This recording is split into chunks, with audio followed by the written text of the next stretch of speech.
kasi pinagbantaan po ni Vice President Sara na i-assassinate si PBBM. So kayo po bilang isang Pilipino, ano pong take nyo or ano pong tawag dito? Masasabi reaction niyo? Or masasabi nyo dito po sa pagbabantang ginawa ni Vice President Sara? Sa akin po hindi po maganda yun. Pwede ko kayo makausap kahit sandali lang. Okay, kahit tatlo na lang sasagot. Ma'am, ano po kasaya na hawak niyo na po ang titulo ng ano? Sobrang saya po. Mauna po si Mami. Tulog-tulog. Kami niya. Ano masasabi niyo po? Sabi, sayang masaya. Ilang years po nyo inantay yung titulo na yan? Ilang years? Ilang years nyo? Na ako.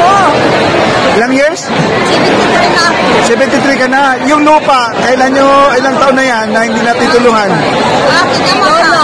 Ilang Kay years? lolo pa po ko. Kay lolo. Ay, kay lolo pa yan. Opo, sa magulang pa po niya. Asama bulang pa niya. Opo, pagkalahan ko po kabiyahe. Hala, ang tagal na yan. Opo, na po. Ngayon lang natituluhan? Opo. Oh, grabe. Hindi na natin bibilangin. Libre na po to. Libre sa nanay ko. Walang bayad. Wala na po. Ma'am, ikaw ma'am, ano masasabi nyo? Sobrang thank you po kasi kahit wala na yung nanay ko, ito po yung pinamana sa amin.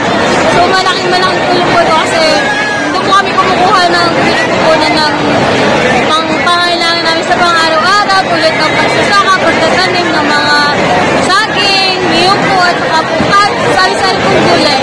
So maraming salamat po kay Bongbong Marcos po sa pagbibigay po ng libre. Meron kasi nagtatanong na legit ba daw yung land title na yan? Opo, legit po talaga to. Ito po ay balik-copy lang po to. Sa municipal po. Okay. O sige, tama po. Pero, Kasi, copy legit po talaga. Promise. I swear. 100%. Okay. Ikaw ma'am. Lapit. Lapit nyo ma'am, lapit nyo. Ayan. Picture natin. Ayan o, titulo po yan ba? Picture natin. Picture.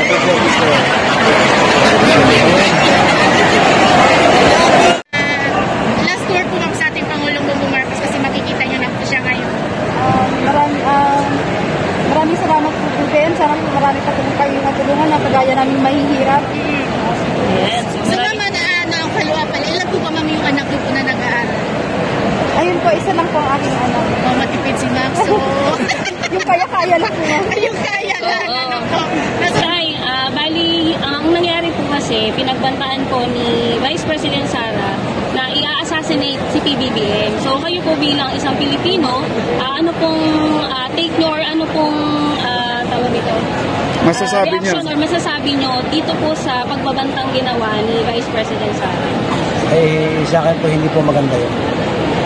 Hindi po yun, para pong wala po sa katotohanan yung po pagbabanta ni Sara Duterte sa kay sa ating president.